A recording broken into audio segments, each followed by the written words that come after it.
ibigay na sa kanila ng God ang kingdom that was promised to Abraham. At that Savior is the Son of God, Jesus Christ. So the reason actually kung bakit pinatay nila si Jesus Christ noon, dahil ayaw nga nilang maniwala that Jesus Christ is the Son of God. Some other people, nung time na yon, nung tinanong sila, ang opinion ng mga tao kung ano masabi nila kay Jesus Christ, tinanong niya yung kanya mga apostles, disciples, sabi niya, ano ba yung sabi ng mga tao dyan tungkol sa akin, sino ako? Yung sagot ng mga apostles, sabi ng mga tao, ikaw si John the Baptist. Sabi din nila, ang iba, sabi ikaw si Isaiah, sabi nila ikaw si Jeremiah, no? Then, sagot ni Jesus Christ, kayo, yung mga apostles, ang kanyang tinutukoy, kayo, ano ba yung mahambal nyo? Ano ba yung masabi nyo? Ano ba yung tingin nyo? Sino ba ako? At yun na nga yung sagot ni Peter, thou art the Christ, the Son of the living God. So, the next verse niyan, sabi ni Jesus, blessed art thou, Peter. No? Ibig sabihin, that statement of Peter, ang kanyang belief na yon, nag-qualify sa kanya sa salvation. Kaya tinawag siyang blessed. No? Ibig sabihin, the true gospel that can save a soul ng time na yon, when Jesus Christ was on this earth, ministering the Jewish people, actually is that they must believe Jesus Christ as their Messiah, the Christ, the Son of the living God. Kung maalala nyo, matagal na madinig natin that the gospel of the kingdom, no? The gospel of the kingdom is that they must repent and be baptized, for the kingdom of God is at hand. That was called the gospel of the kingdom. Ibig sabihin, the good news of the kingdom. But the truth is, believing that, no, will not automatically save you. Bakit? Dahil nga, ang sabi nga dyan, no, si John the Baptist, yung pagtuturo ni John the Baptist is to direct them to Jesus Christ upang to prepare the way of Jesus Christ. Ibig sabihin, yung mga tao na yun na nag-gather ni John the Baptist na nag-believe sa kanya, kay John the Baptist, na ang kingdom was at hand at the time, should be directed by John the Baptist unto the true salvation, which is by believing Jesus Christ. Kaya maalala nyo, nung makita habang papalakad si Jesus Christ, no? There was a time na lumalakad si Jesus Christ, nakita siya ni John the Baptist. Anong sabi ni John the Baptist? The Lamb of God. No? Andito na yung Lamb of God, directing His followers to that person, Jesus Christ. To that person of Jesus Christ. And kaya nga makita mo yung mga believers, yung mga nag-believe kay John the Baptist, kanyang followers, ay eventually lumipat kay Jesus Christ. Okay? Dahil nga tinuro sila ni John the Baptist doon. And they believe that Jesus Christ is the Son of God. Okay? At yun yung salvation talaga. They must believe that Jesus Christ is the Son of God, the Christ, the promised Messiah. Kaya nga sabi ni Jesus Christ in John chapter 8 verse 24, if you believe not that I am He, ano sabi? You will die in your sins. Meaning, hindi kayo maligtas. Kung hindi kayo mag-believe na ako siya, hindi kayo maligtas. Mamatay kayo sa inyong mga kasalanan. And that means, yung hindi mag-believe na si Jesus Christ ang Son of God, Messiah, the Christ, ay hindi sila maliligtas. Ganun lang kasimple. Then, makita natin na yung gospel na yan, the gospel of God, being preached by Paul, no? To the Jewish people. Kaya nga tingnan mo yung una talagang ministry ni Paul before he was sent by the Holy Spirit to the Gentiles. Ang una talagang ministry ni Paul is to the Jewish people outside Israel. Tinatawag na Gentile Jews. Okay? Doon siya pinadala talaga una ni Kristo. Kaya makita mo dyan Acts chapter 9 hanggang Acts chapter 12, no? 3 years siya sa Damascus, preaching to the Jewish people about Christ, in the name of Christ. Then, umuwi siya sa Jerusalem 15 days. Then pagkatapos siya, nag-preach siya doon. Ngunit pinaalis siya doon ni Jesus Christ. At pumunta sila sa Judea. Dumaan sila doon. Kasama si Barnabas. And I do believe they also preached the gospel of the kingdom. That Jesus Christ, truly the Son of God. Then, umuwi siya doon sa Tarsus for 8 years according to history sa mga scholars. Then, sinundo na naman siya ni Barnabas doon sa Tarsus. Kinuha siya, dinala sa Antioch. And si Paul ay naging assistant ni Barnabas sa Antioch for 1 year. For 1 year, preaching the gospel of the kingdom that Jesus Christ truly indeed the Son of the living God because nas-resurrect nga siya. Nabuhay nga siya muli galing sa mga patay. Okay? That was the gospel for the Jewish people. Then, Paul, in Acts chapter 13, verse 1 to 5, makita natin na the Holy Spirit called them and they were sent to the Gentiles. And Barnabas now became his assistant and John Mark. So Paul now, in Acts 13, ay nagiging man of the hour at si Barnabas nagiging kanya na lamang na assistant. Preaching the gospel of the grace of God. Yan pa yung pag-preach ng mga things that I will appear, that Christ will appear unto him. Okay?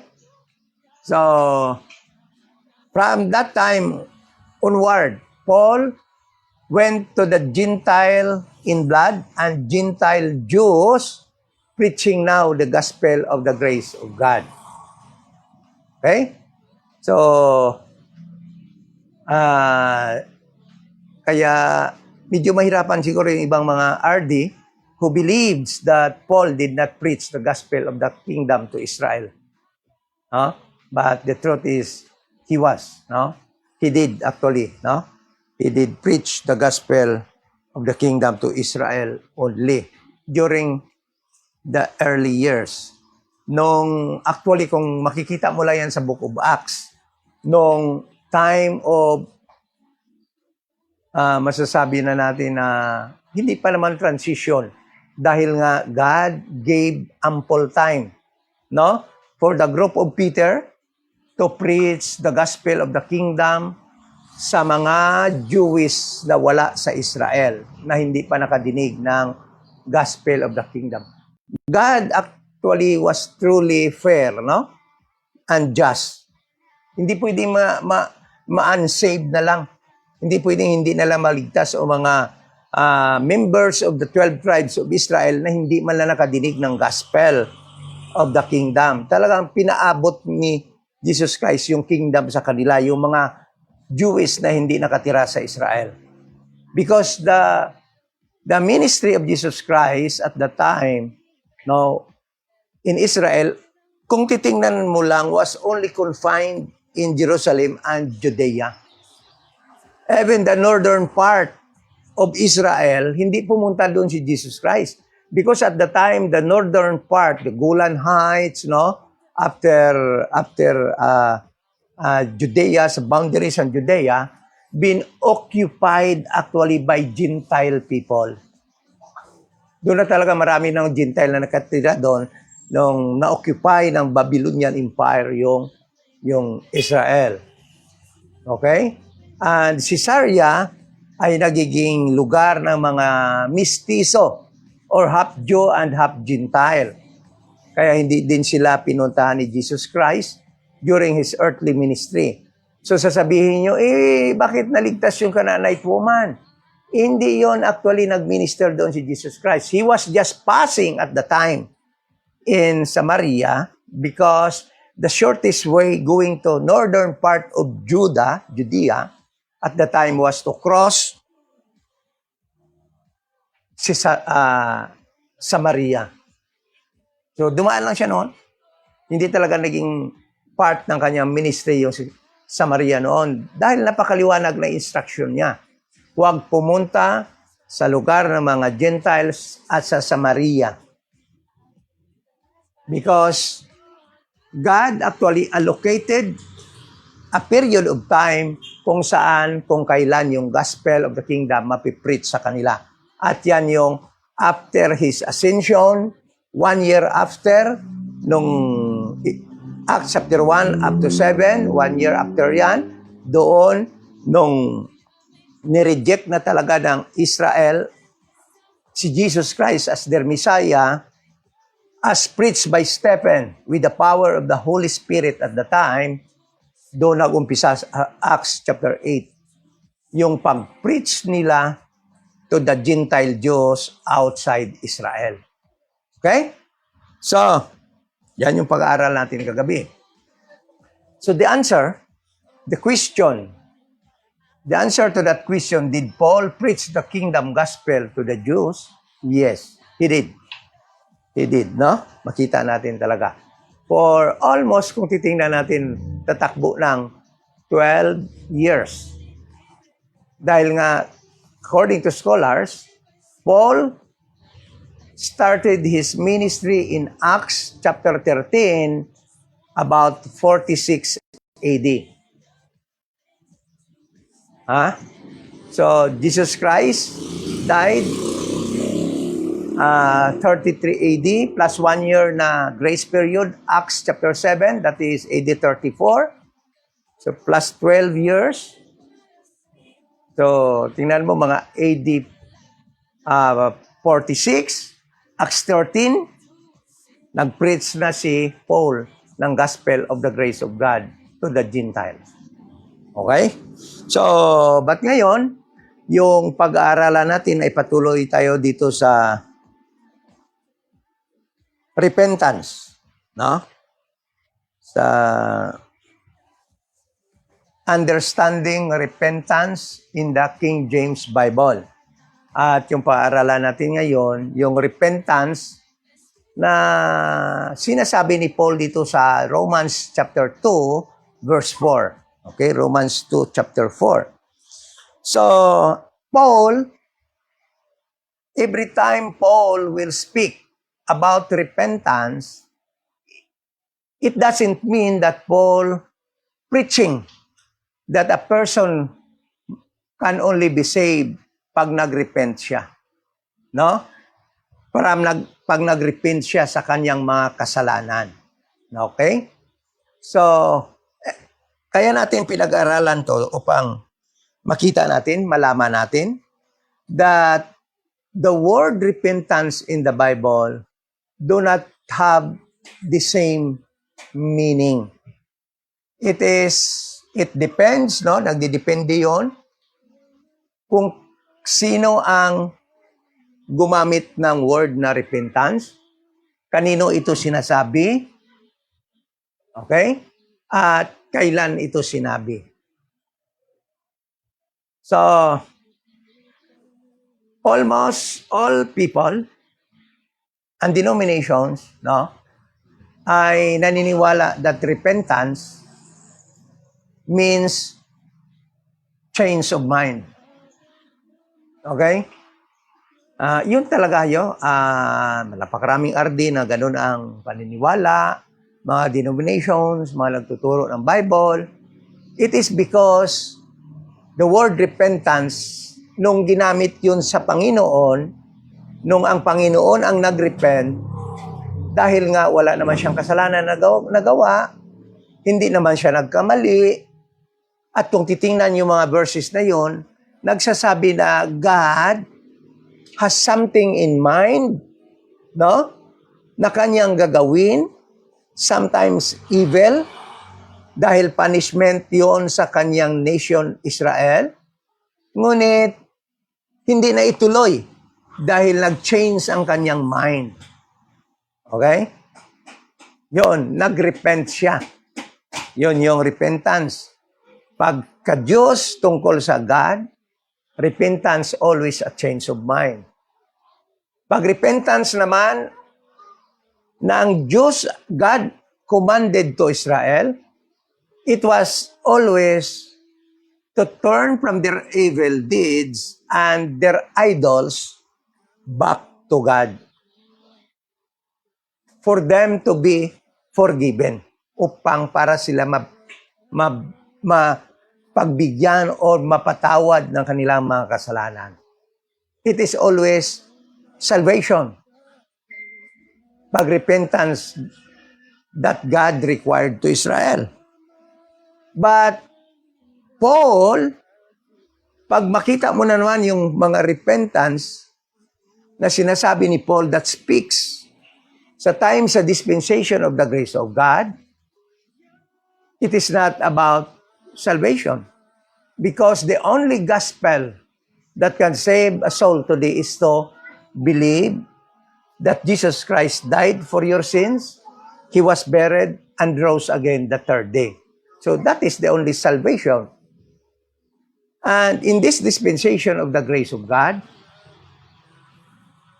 a believer or a person, no, once he believed the death, burial, and resurrection of Jesus Christ for his salvation, wala na siyang dapat pang i-repent ng mga kasalanan. Wala na siya dapat pang iwanan ng mga kasalanan.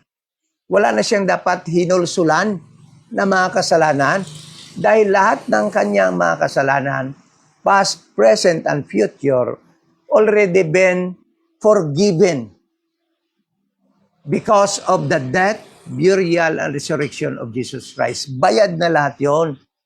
Kaya nothing to repent. Wala ka ng kasalanan na tatalikdan.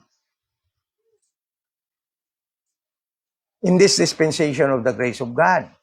So, that is why we are discussing, pinag-aaralan natin ito, upang maliwanagan tayo. Kasi, pag titingnan mo lang ang isang verse, no, ay sasabihin mo talaga na, tingnan mo, kaligtasan talaga yung mag-repent. Kagaya nitong babasahin natin in Romans chapter 2, verse 4. Sabi dito,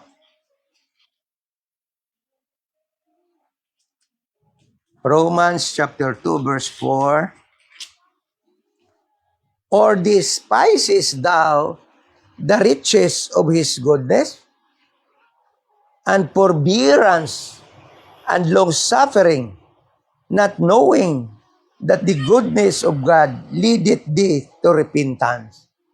Okay? So, reading this verse, it seems that you cannot be saved without repenting. But, knowing the context, kung bakit nasabi ito ni Paul sa verse na ito, will lead us to understand that this is not all about salvation. This is not all about salvation.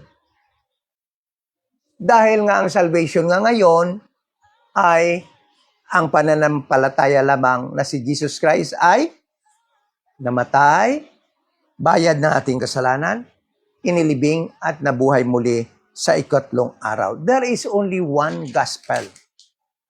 No? There is only one gospel that can save a soul.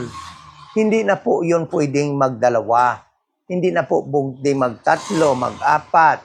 Okay? Kundi iisa lamang. At yan lamang ang gospel of the grace of God. The gospel of Christ in Romans 1:16. The gospel of Paul in Romans chapter 2, verse 16. The gospel called the gospel of the grace of God in Acts chapter 20, verse 24.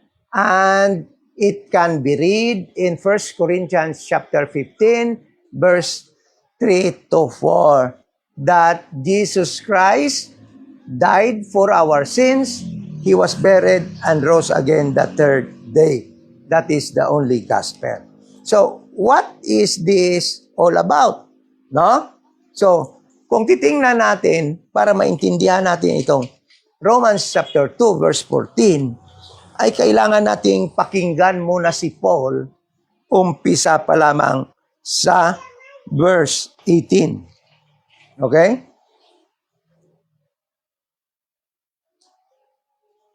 Paul at this moment of time was writing to the Jewish and Gentile in Rome na nakatira sa Roma. Okay? That is why makita mo dito that in the early parts of the book of Romans, chapter 1 to 3, ay pag-uusapan ni Paul ang tungkol sa Israel. Kaya kung hindi mo talaga maintindihan mo, sabihin mo, si Paul sumusulat lang sa Israel sa book of Romans. But yes, in the early part, he was actually ina-address niya yung Jewish people regarding their belief. Dahil yung Jewish people dito at this moment of time, no? Alam naman natin na because of their being the covenanted people of God, ay napaka-proud nila. Alam nyo, may mga Jewish na ayaw talagang tumabi sa mga Gentile during the time. Dahil marumihan. Huh? They believe they were superior over than other people at the time. Okay? Kaya makita mo, chapter 2, chapter 3, in-address ni Paul. Sabi ni Paul, ano bang advantage nyo ng mga Jew? Being Israel? Yes, there is. There is a big advantage because the oracles of God was given unto you. Meaning the law of Moses was given only to Israel and was not given to the Gentile people. But later on, Paul, will explain that in this dispensation of the grace of God, there is no more Jew nor Gentile. So, gusto ni Paul i-touch na kanilang belief sa pagsunod ng law ay wala na yun. Dahil they are now in the different period of time called the dispensation of the grace of God, wherein God actually deal all people with equality. Wala na yung above sila, all other people. No? And Paul at this moment of time was showing the very condition of man before Israel, before Abraham's covenant. Being the apostle of all people without Jew nor Gentile at this moment of time, but all humanity, and all humanity actually can be considered lang talaga Gentile at the time. Okay? At this period. So, Paul was actually touching sa time na to ng condition ng humanity before Israel, before Abraham covenant, before God's promise to Abraham, before God promised to Isaac, which was the same, before God's promise to Jacob, which was the same. So, what was the condition of man, of humanity, before Israel was actually chosen by God and made covenant unto them? Paul lay out those conditions of man in Romans chapter 1 verse 17 up to actually chapter 2. Part of chapter 2 of Romans. Kaya yung Romans chapter 2 was a continuation of Romans chapter 1. Okay?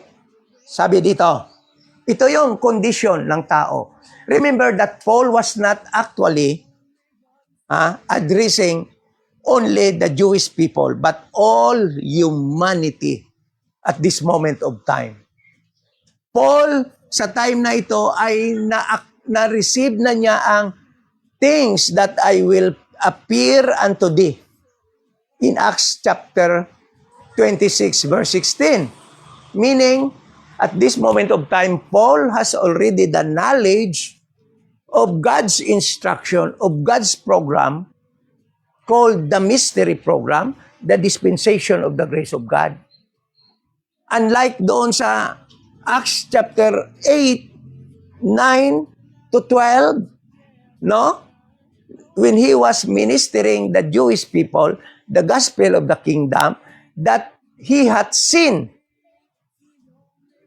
that Christ rose from the dead.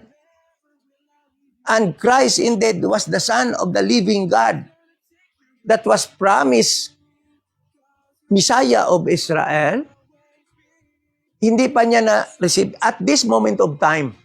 When he was writing to the Romans, Paul has already, meron na siyang tinatawag nito na substantial understanding of the things that God will appear unto him. And that is the dispensation of the grace of God.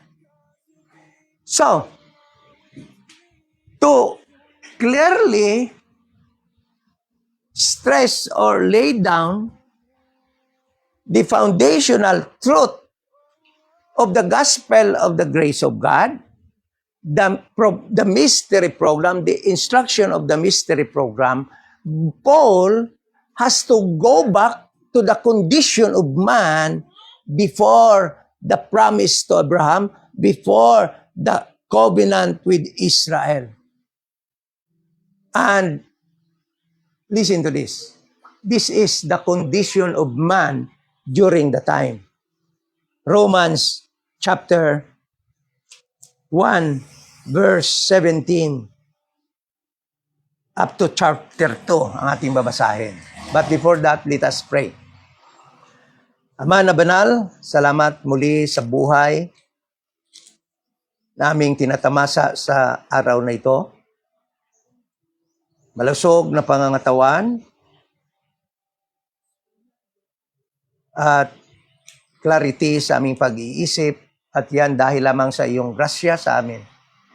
Sa iyong grace na iyong ibinubuhos araw-araw upang kami ay patuloy pa na makagalaw sa mundong ito.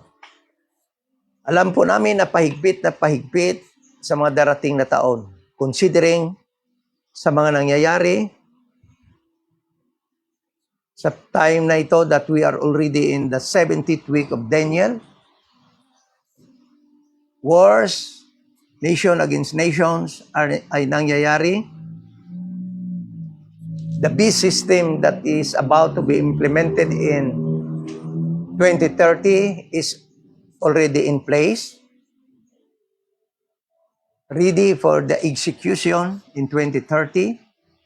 At alam namin that we are now in the beginning of sorrows in Matthew chapter 24, the days of Noah, and the days ng time sa Gomorrah. Andito na kami. Kaya pahirap na pahirap ang darating na mga taon.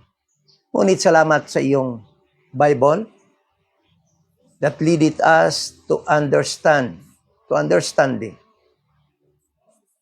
na kukunin mo kami bago pa dumating ang panahon na yan, ng tribulation period ay mag-start. Salamat sa promise na yan. Salamat sa corporate rapture na iyong gagawin. Higit sa lahat, salamat sa iyong kaligtasan na na-provide para sa amin na hindi makagawa niyan. Salamat kay Jesus Christ na iyong binigay to die on our behalf. Salamat sa Holy Spirit that is right now in us, leading us, guiding us, showing us the truth. At higit sa lahat, salamat sa iyo doing all these things for our salvation, for our sure na kaligtasan sa darating na araw sa paggawa mo sa amin. Thank you so much sa mga kapatid that are online. Thank you din sa mga kapatid na andito ngayon. At we are praying, O God, Lord, kumintindihan namin ito. We pray in Jesus' name. Amen. Sabi niya dito, for therein the righteousness of God revealed from faith to faith, as it is written, the just shall live by faith. When was actually this righteousness of God been revealed? Since the time of Adam. Since the time of early humanity. God's righteousness been revealed. Hindi naman talaga nagkita nung ang God ay nakikipag-usap sa tao noon. God did not reveal unrighteousness to Adam and Eve. God did not reveal unrighteousness to Cain and Abel. But righteousness. And it was backed up by His goodness, creating everything to sustain life. And that is goodness of God. That is righteousness of God. Diba? Saan bang masama dyan? Wala. Righteousness of God been revealed since the beginning of creation. And that righteousness of God was backed up by everything. The things that He had made to sustain life. And yet, sabi niya dito, for the wrath of God is revealed from heaven against all ungodliness.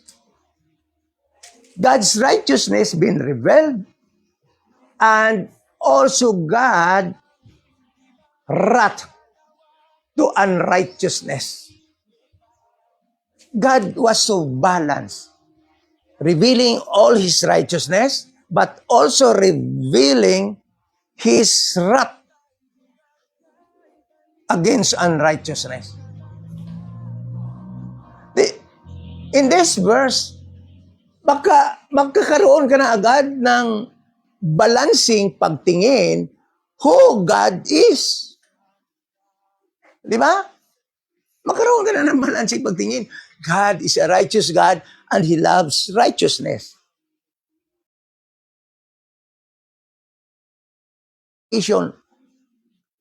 Was given to back up life and to righteousness. Ibig sabihin, ganito yun, lahat ng ginawa ng Panginoon is to sustain righteous life. And yet, people converted it to back up unrighteousness, to sustain unrighteousness. Kita mo? Sabi niya dito. So, God Himself showed His righteousness for people to follow. Ako, ganun ako, sabi ng Diyos. But sabi ng Diyos, ganito rin ako. Galit ako sa unrighteousness. At may wrath ako dyan. Okay? And yet, sabi dito, because that which may be known of God is manifest in them, for God hath showed unto them.